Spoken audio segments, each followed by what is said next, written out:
Patrick Jones is going to read us a poem. Over to you, Patrick. Thanks very much. Thank you for inviting me today. Poets can play their part in all this, sharing as well and speaking out. I'd like to share a poem that I wrote in Pontypridd a few years back when I was there at the welcoming of Syrian refugees into the community, and there were a group of Syrian children dancing, and it was at the height of the Farages and the Daily Mails, which has got worse, as we know.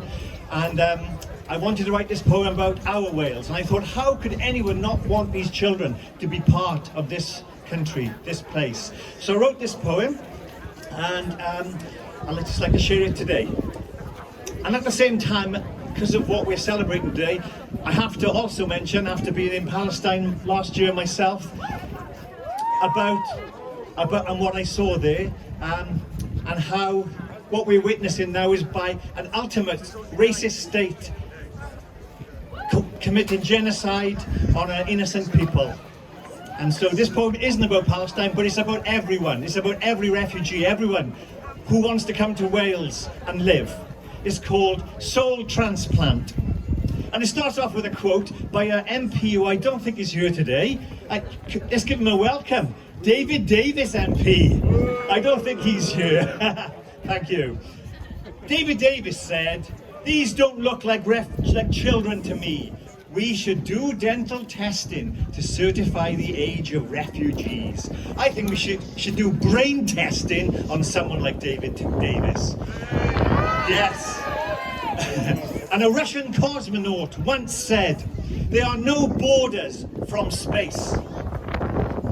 May the Syrian soil beneath your fingers fuse with this Welsh earth to meld into a new garden. May you take refuge in Triffin's crags and wander wild at Penavon. May your bread rise with the blown beach winds of Ogmore and Rosilly.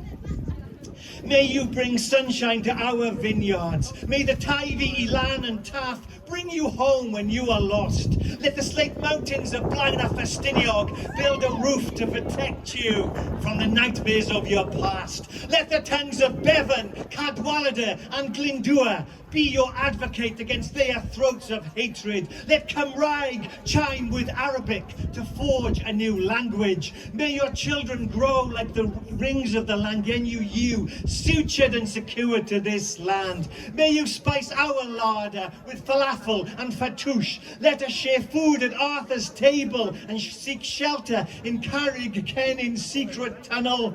And awake as poets from the slow slumbers of Cadair Idris's dawn-drenched slopes. Let the salted arc of Cardigan Bay soothe your scars of yesterday. And may you stand upon the aching arches of Pumlunon to view our tiny, massive land from where the Severn, Rheidol and Wye birth their journey. And you too shall flow here.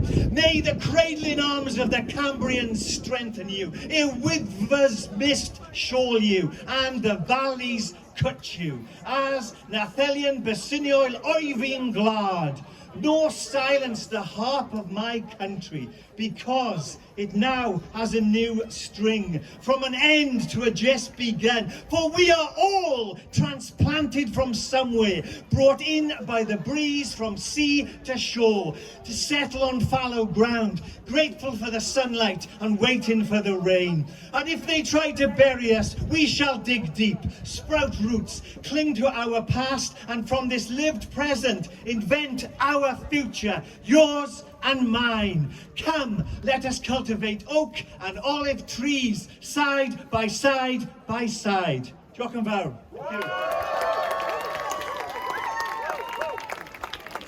Thanks very much, Patrick. So the next is, probably doesn't need any introduction, the legend who is Neville Southall. So give him a warm welcome, everyone. Thank you very much.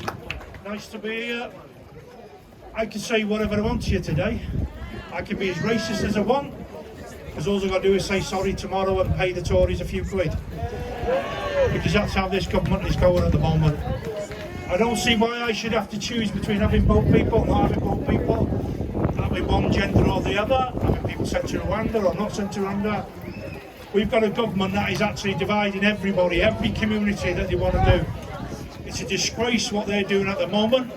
And I suppose maybe tomorrow morning my nice little policeman will arrest me for being extremist due to the Tories, because that's what they're trying to do as well. Anybody who speaks up against the Tories will be cast as extremists. We're here today because there's a load of people in this country who don't get a fair crack of the whip. There's things going on in the world that we don't actually get involved in. There's people getting hurt, there's children starving in this world, and we do absolutely nothing to help. We should be looking at people as people, not colour, not race, not gender. It's got to be about people. And I wish at some stage we were all purple. It would make our life a lot easier if everybody was purple. But we're not, unfortunately. So we somehow, if we haven't got a government that will actually help racism, they just make sure that they divide the country by using it. This is going to be probably the worst general election we've ever had in terms of racism. They will drive communities apart. They will make people try and make choices. The media will do exactly the same. I think everybody here has got to stick together. The communities have to stick together. You've seen what's been going on behind in this pavilion. They've worked wonders in this community, absolute wonders. And they've done it on their own, without any help from most people. It's their community, and they engage with everybody. And surely that's what country's about, is to govern for people, not race, not colour, not gender, but everybody in this country has got to have the same choice, because that's the way the government should be working.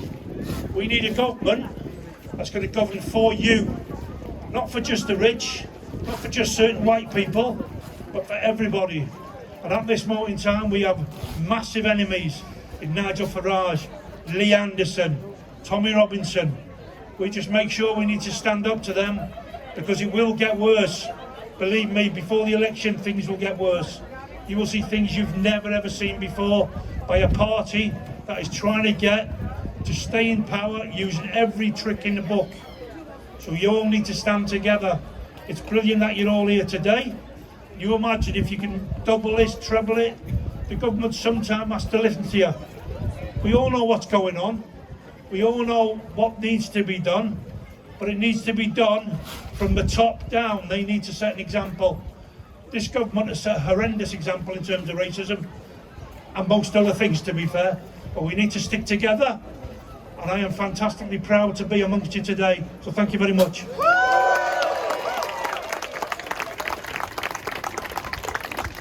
Thanks very much, Neville.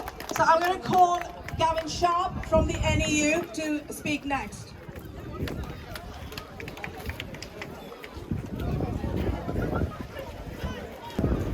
It's 2024 and I can't believe that we haven't progressed further than where we are now. It's shameful. Racism is shameful. I'm Gavin, I'm from the NEU, I'm from Pembrokeshire. As educators, we need to adopt an anti-racist approach to our schools and colleges in Wales. As our black schools, colleges, population grows in number and breadth, there is continuing discussion centred around the disproportionate number of exclusions and the attainment gap. Thank you. However, debates have tended to treat these as if they are stand-alone issues, without a broader, structural and power analysis of race and racism and their effect on children and young people. There are many aspects of race that impact education, for example in recruitment and the progression of black staff and ethnocentric curriculum. Race hate crime, which doubled in the 2 years after the Brexit vote in 2016. Racial harassment and discrimination against staff and pupils, and the persistent disproportionality in exclusion of black, GRT and SEND children. Thousands of children are also excluded every year because of racist behaviour. Race, racism and the legacy of empire are increasingly being exposed. In 2020, the murder of George Floyd and the Black Lives Matter movement catalysed actions and arguments around the world about historical racial injustices and their contemporary legacies. The catastrophic and disproportionate effects of COVID-19 on black communities, controversies surrounding the removal of the symbols of racism and empire, and the horrific racism we see on social media have all promoted critical thinking about race in Britain. As a union, we have, we have developed a framework to help schools, colleges, teachers, children and young people about racism. A lot of what I've said today is referenced from the framework, which is an approach to racial literacy and has 5 key themes: leadership, teaching and learning, voice and power, well-being and belonging, and community leadership.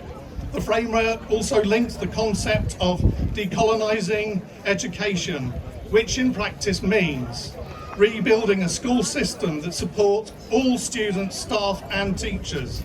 A system that is responsive to the particular need of each and every child. Decolonising education involves examining the limitations and the biases of the current curriculum.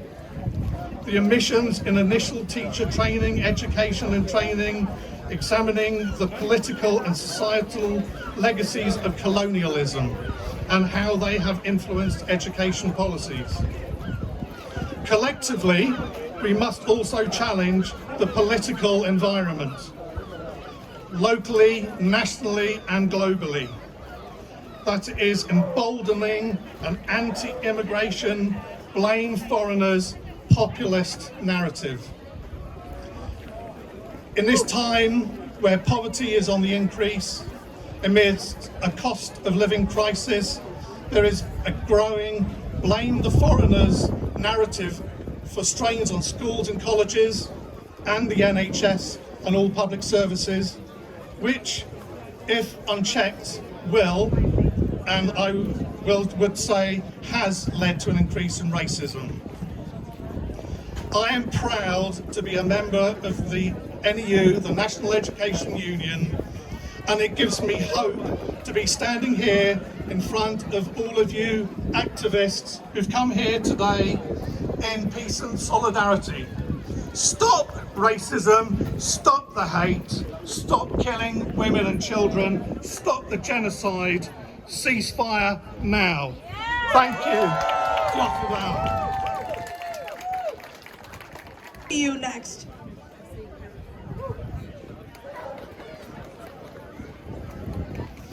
Hi, this is the first time I've ever spoken at a public conference, or public event, so bear with me, I'm a bit nervous. I think from my perspective, so I'm the anti-racism rep for UCU, and this is really important to me, really powerful, you know, that I have this platform. UCU is about people, about championing everyone, no matter your background, no matter where you come from, no matter what you believe in. And that's really important. UCU also stands against racism and discrimination in any form it is. Too often our institutions think they are anti-racist, but actually in their brick, in how they were made and how they were built, racism is in their DNA. Too often deny what is going on, and what they say is, you're not good enough. You have not progressed, not because of the colour of your skin, but because you are not good enough. If you are ethnic, if you're black or brown, you have to work twice as hard to get half the credit your white counterparts get, right? And we've got to recognise that. We've got to show them that actually all our leaders, they are white. If they were black or brown, they would not be in those positions. And that's really important to understand. And they need to understand that aspect of they would not be there if they were not white. From my perspective, I think we need to address that. We need to shine a mirror on that and say, I am good enough. It is not my ability that's holding me back, it's you. It's what you do and what you refuse to do. You refuse to say racism exists within our institution. If you shine a light on that and say, how many racist complaints have you made and how many have been upheld, you'll be shocked at the rate. according to them, racism does not exist. For us, from my perspective, I want all of us to stand together and fight against this. We invite you all, no matter who you are, if you work for the university, come with us, stand with us, and show us that there's no place for racism in the university, in any form of life, actually. Thank you very much.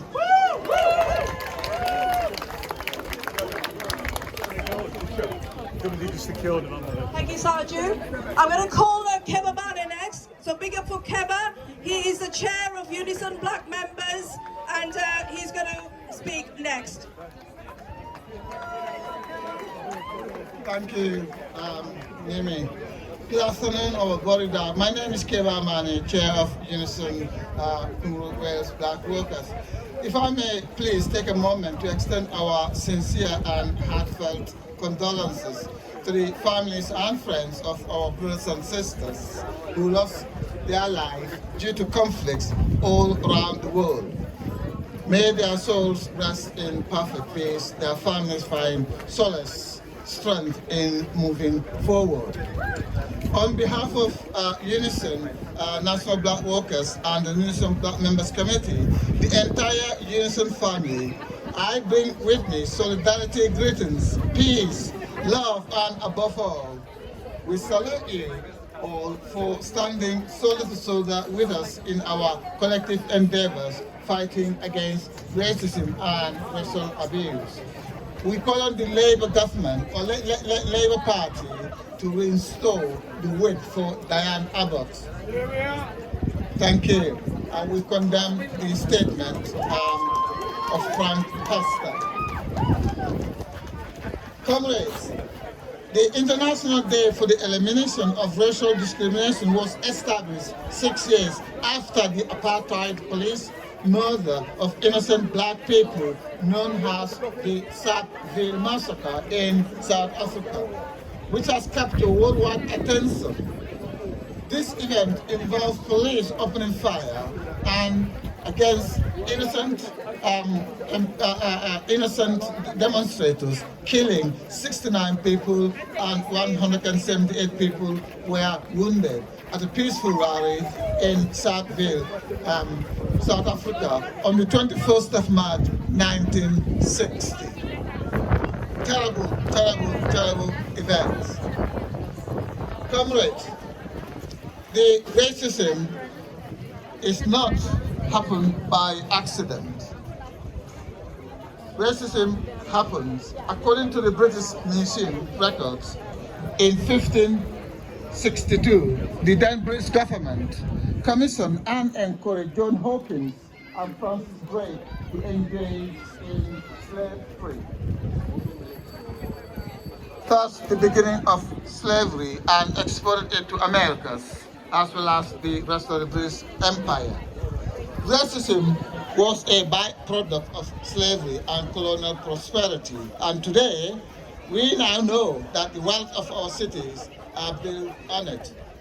Comrades, please, let's join together, let's stand up for solidarity with Palestinian people. We call this ceasefire now. Thank you, and I move.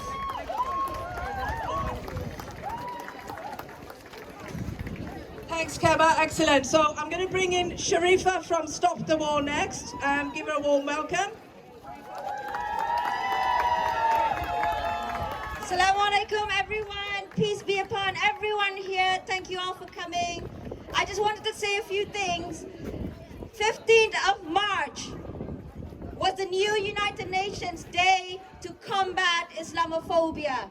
15th of March is the new United Nations Day to combat Islamophobia. I will say that again. 15th of March is the new Islamophobia Combat Awareness Day. Why am I saying this today?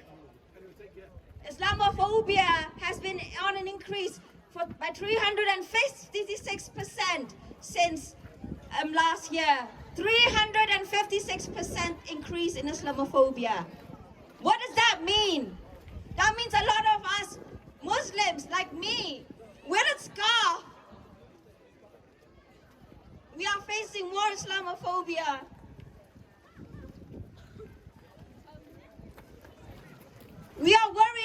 children. I am worried about my children. This fascism is real. But knowing that Islamophobia is real, we are not going to stop fighting Islamophobia. Now yesterday, we declared apartheid-free zone City Road. And why am I telling you this? I am from Cardiff, Stop the War, and we have been working so hard with the majority of the business owners there who are Muslims. Muslim owners, Muslims call for peace. We are not terrorists. And that is what the government is trying to do to us. They're trying to make us look like terrorists, feel like terrorists. They're stopping organizations like Mend and calling them terrorists.